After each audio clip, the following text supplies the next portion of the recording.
If you look at the obituaries for Muhyiddin Dabaha that are in every newspaper in the country today, lots of major networks and lots of other places, two things are missing. One, nobody's talking about the fact that this guy devoted his entire life to spreading the greatest lie of our generation, the hoax of black victimization. So his entire thing was black people are relentless victims of relentless white racism all the time, everywhere. That explains everything. And especially how cops are always arresting people and attacking black people and killing black people for no reason whatsoever. That's a lie. That's a delusion. When a black person walks out of their house, they are hundreds and thousands of times more likely to be killed by another one of the fellas than to be killed by a cop for no reason whatsoever. Yep, Muhyiddin Dabaha, he was the Pied Piper of Hamelin, spreading his little story here, there, and everywhere. But no one confronted him with that obvious fact in his life, and no one's confronting him with that obvious fact in his death. This dude got famous, as we'll see in a minute, by jumping over a police line and grabbing a Confederate flag out of some clueless white dude waving a Confederate flag. I'm not down with Confederate flags. I'm not down with people who wave Confederate flags. That's because I'm not a jerk. But that was the whole purpose of the police line, was to separate one group of protesters from another.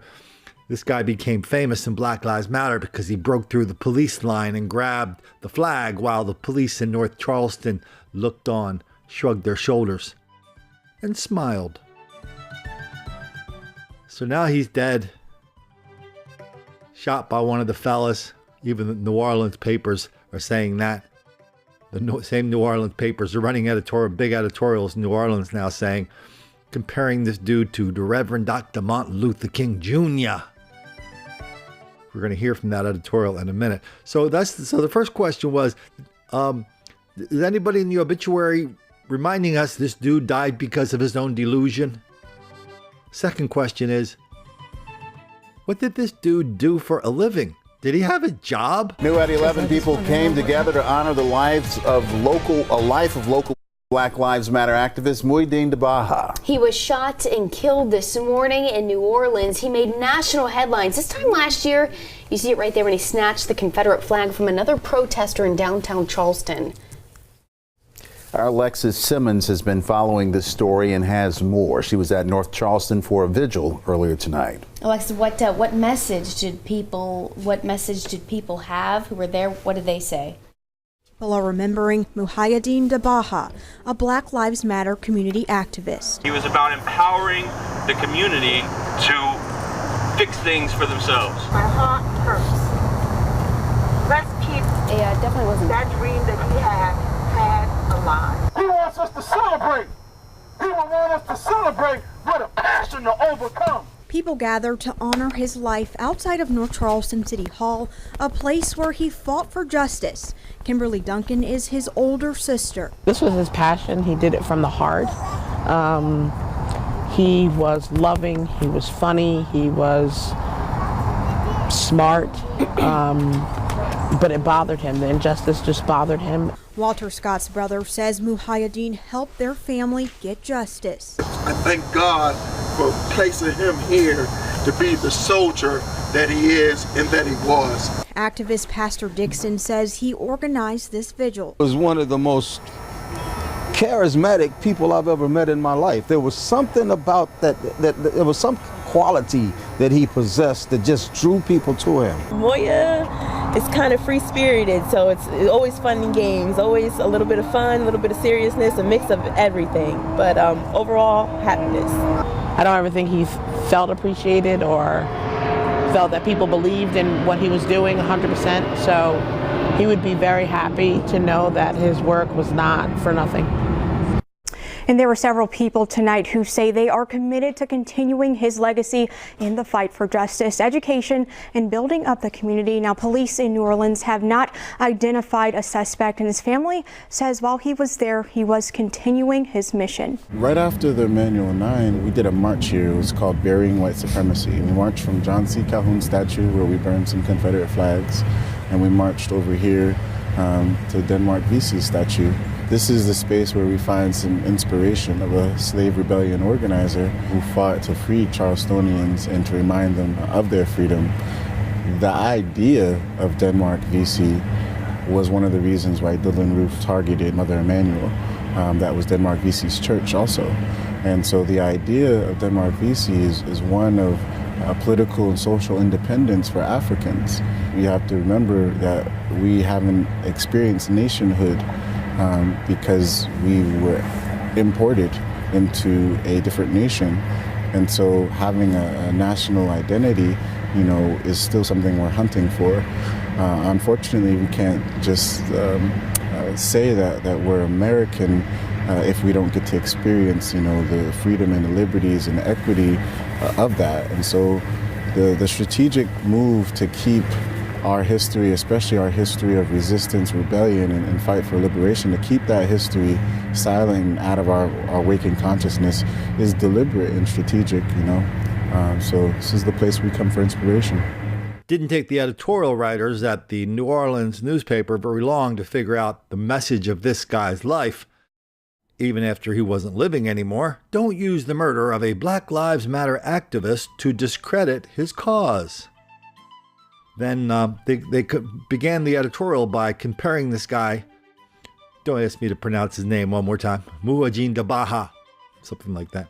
They compared him to the Reverend Dr. Martin Luther King. They reminded us of how in 1958, Dr. King was signing a copy of one of his books in a Montgomery, Alabama in a Harlem department store. And some black woman came up and stabbed him in the chest. And that was a black woman. The editorial reminds us, Dr. King's mother was killed by a black person as well.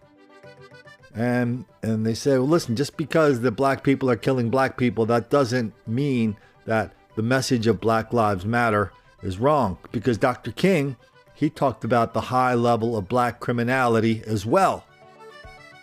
And he blamed it all on one thing. He said, well, it's all about segregation, and segregation is the cause of all this black criminality and dysfunction, so we have to remove the causal factor.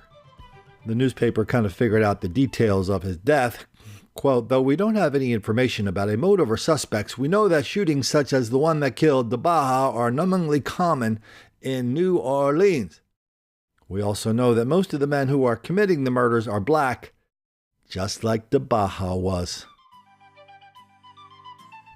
At the here's the money graph. At the website for Black Lives Matter Global Network, you'll find the argument that black communities have been deeply traumatized by, quote, state violence and systems of oppression, unquote, and that history of oppression has, quote, undermined our capacity to live with our full humanity, connection, and purpose.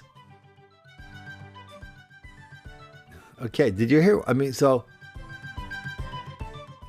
Black Lives Matter, they're saying the same thing we're saying around here, is that there's something really screwed up in this country today that is causing so much black criminality. They're giving a reason. They're giving a reason of all this 4 billion years of history that black people have been put down by white people. And that's why black people go around conking black people on the head, conking white people on the head, doing the same to Asians, young, old, gay, straight, kitties, puppies, and turtles. It's all about the 4 billion years of oppression. See, myself, I don't care. I really don't care about the history. I don't care about the causes or the solutions.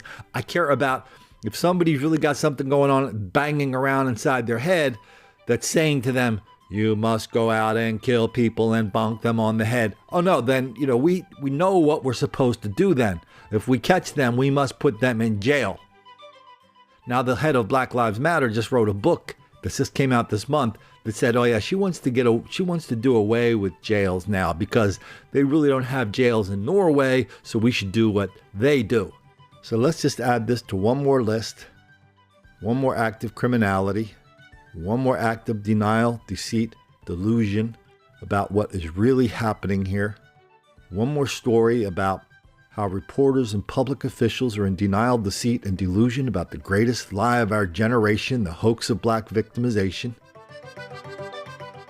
And how every single one of them on some level, somewhere in the back of their mind, they know what's happening, but they just don't want to tell us because they're just afraid they're going to make the black kids angry.